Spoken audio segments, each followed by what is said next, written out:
Hey everybody, Michael and James here from Reflection Games, and we are doing a video covering our level creator tool in Mutant Forge. So James is going to walk you through what it looks like to start a level and how to edit some of the things within it so you can make your own cool stuff in the game. So you're driving, feel free to start. All right, so yeah, this is our in-game level editor. You're going to see lots of buttons for menus, explore page. And really quick, you get to here by tapping on the editor button in the bottom right of the navigation bar. We're skipping that step because we think you can figure it out. So yeah, just getting right into it, we're going to show you how to make a level. So to make a new level, you're going to click Create New right here, and you can just put in a level name. For purpose of this video, we will just call this Test, and click OK. So here we are in our level called Test. You can see this is where everything in your level is going to live. And so we have this tab called the Timeline. We can expand it pressing this blue button right here. If we do, we can see everything that lives within our level. So if we want to get more information on this archer tower right here, we can open up the unit props and we can see all of its stats. So the step count is where it lives on the timeline. Then you have some basic mods right here where you can change the type. We will let you explore all of this later and just go crazy. Let's now go into the timeline where you can place mutants. So you're going to go down to this bottom middle tab called Timeline, and you're going to click Edit. And then once you click Edit, you'll be brought into this screen where you have an overview of every mutant you can use in your level. So let's grab a Brute to test things out, and let's grab a Land Shark. Good choices. Thank you.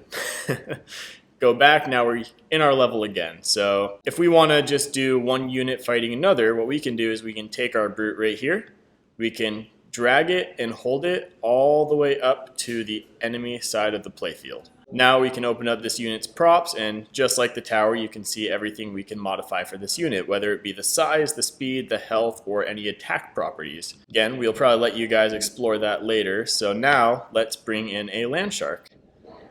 And let's say we want this Land Shark to be on our side to fight this enemy Brute. What we can do is we can go into the unit props, and we have a field called Player Number right here. If we set this to bottom and refresh our unit, you can see our Land Shark is now facing the enemy. So if we save this level and go into play mode, you can see that our Land Shark is going to fight the enemy Brute. So now let's go into our timeline and we can just remove these guys with the delete button. And that is the basics. One other thing is if you want more towers in your level, same thing like our other mutants. We can drag this out, place it. If we want it to be a friendly tower, put it to bottom and refresh. But in this case, let's have it be an enemy tower. And one of the important parts of making a level is drop zones opening up when destroying a tower. So a really quick cover of that is we're going to go once again into the unit props. We're going to click the basic mods drop down, and we're going to go to edit the drop zone and check that on. Once that's checked on, you're going to have two options right here. For now, we're just going to focus on Edit Rect Transform. We're going to click that, and you'll see this giant red square. Now what we can do is we can click rectangles and drag them, and when we release, it'll open up a drop zone. So now this grayed out area will open up when we destroy this tower. And to get out of this editing mode, you can just click anywhere that's not on the playfield, it'll go away. So let's show that really quick. Why don't you go ahead and edit that tower's health to have 1, and then so we can show how to edit the health of a tower. Yeah.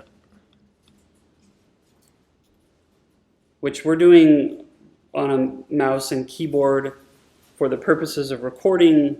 You'll be doing this on an iPhone or iPad or an Android device. But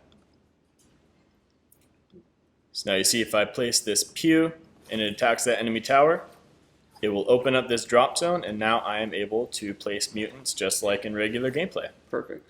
So James, how come the enemy is automatically playing mutants that you don't have on the timeline? What's going on there? That is via the AI. So we have our AI living in what's called the level control.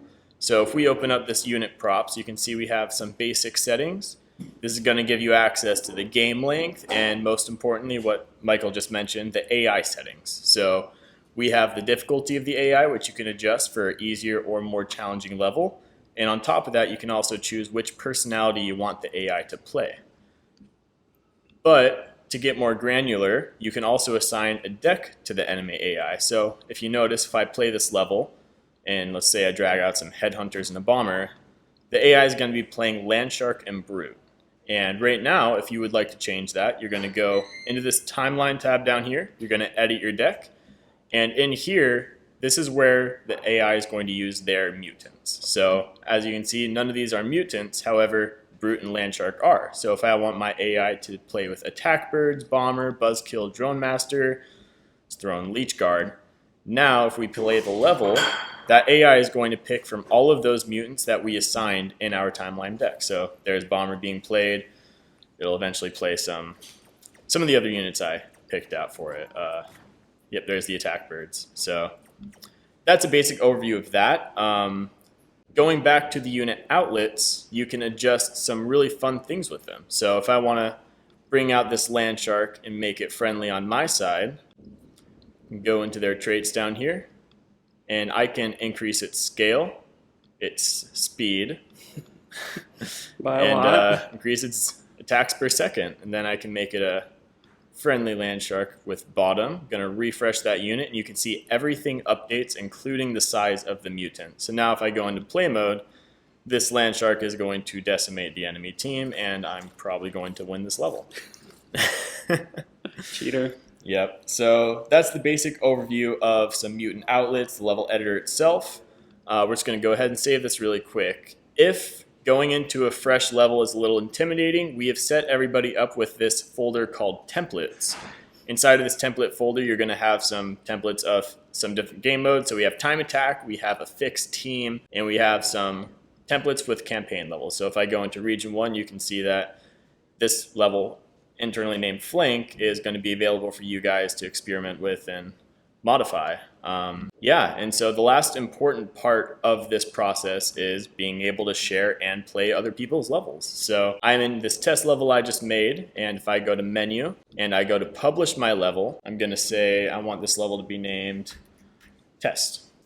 I can now publish this level.